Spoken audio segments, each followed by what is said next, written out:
My name is Crystal Alegria, and I work with the Extreme History Project.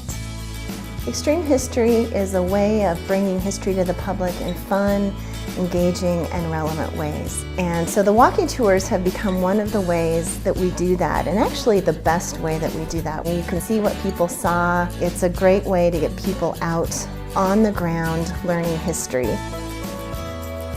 The history of a community is really important. When you come to a place and you want to make this place your home, it's important to know who came before you, and some of those people were really significant founders of our community.